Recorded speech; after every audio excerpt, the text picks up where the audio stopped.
Hey, what's up, everybody? So today we're going to be reviewing this film that is going to be releasing digitally October 2nd, and this film is 2067. Now, this film stars two people that I've been a fan of, one I've seen, but I've been curious to know what they would be like in a different role. So Kodi Smit-McPhee, who plays Nightcrawler in the X-Men Apocalypse, and was he only in Apocalypse? Yeah, he was only in Apocalypse, sorry. And then you have Ryan Kwanten from True Blood, who was the sex master on there, shall I say. Everyone like Jason Stackhouse. Come on now. If you watch True Blood, you know what I'm talking about. But yes, they're in this new film. And basically what this film is about. So in the year 2067, the Earth is like completely devastated by climate change. And people are forced to survive with artificial oxygen. But the artificial oxygen is also giving people an illness. So now what's happening is that the only hope for the cure comes in the form of a message from the future. Send Ethan Whyte. Ethan Whyte, a underground tunnel worker who is suddenly thrusted into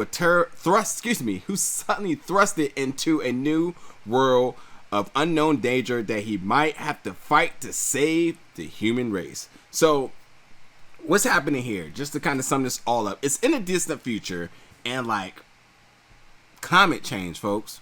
Trees are gone because of all the construction, pollution, whatever it may be, and oxygen is very scarce. So some people are living on artificial O2, and while some people are okay with surviving on that, it's also causing an illness under some people. So humanity is truly at shambles. So this message comes from this machine that this company's working on, and it says, hey, send this other person there. He's the last hope, but whatever. So it sends him into a time machine where he kind of figure out the clues as to how he can save humanity. So the thing with that is that the plot is very simple to me. I can't nail what it is, but I've seen this plot before. But nonetheless, I will say that because the cast is really small for the roles that are given here, because I feel like they're huge roles. And the reason why I say they're huge role, because these type of movies and these type of plots, although I feel like I've seen this before, it does take a certain person to fill in shoes when you're talking about time travel, you're talking about saving humanity. And because as significant as that part sound, you have to be you have to have the personality in order to pull it off. Like, you gotta convince me that you look like you want to do this, or better yet, you gotta convince me that you're not suitable for wanting to do this, but everyone believes you are. So it's one of those type of things where I feel like Kodi does a tremendous job in playing Ethan Whyte as the lead. And then, you know, Mr. Jason Stackhouse Ryan, who's his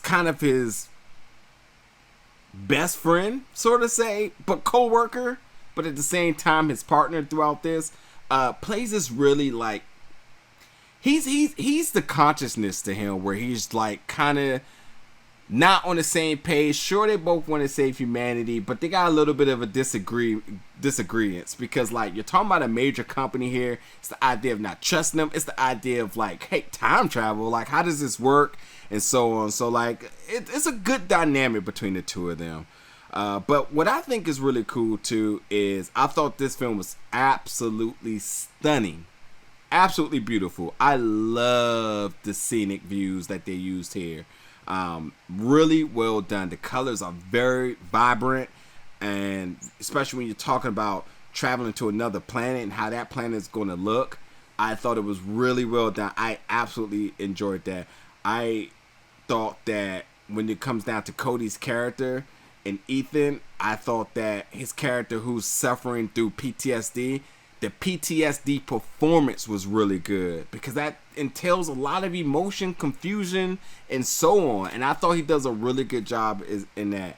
But I will say that I struggle a little bit on the psychology of some characters. But overall, I thought the resolution of the entire movie comes together. A little predictable, but I'm okay with that. I will say this, by the writer and director Seth Larney, I'm curious to know where he goes next with this concept here.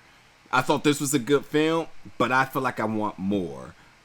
You laid down the state of you laid an environment here, a world in peril, a potential hope, a savior, sort of a solution. We've seen corruption. I cannot be satisfied with just this movie alone. I want to see where they go with next, and I understand it's an independent film, so it really is it's really dependent on the success. So I like this, and I think this is a movie people should go out and support, because I think that it lays a good foundation for more to come, possibly. Again, I love how beautiful the film was. I thought the acting performances were really good done. Not to mention the two leads. I feel like the cohesiveness between the two of them did a really good job. And I wanted to see more of Kodi, because as Nightcrawler, who's one of my favorite superheroes and one of my favorite X-Men, I felt like he really did a good job in that role. But I was like, okay, I like this casting that I didn't know I liked until they had it. I want to see more of this guy, and I want to see what else he can do. And I thought this was a really good step in his career. And then Ryan Kwanten, what can I say again? Huge fan of True Blood, Jason Stackhouse. I mean, everyone's favorite character. So this unlikely duo really came together really well, and I thought this was a really good job. So 2067, again, it will be releasing October 2nd. You can get it digitally and on demand. Definitely let me know in the comments what you think about this film when you check it out. And as always, stay tuned for many, many more reviews. Thank you for watching, folks.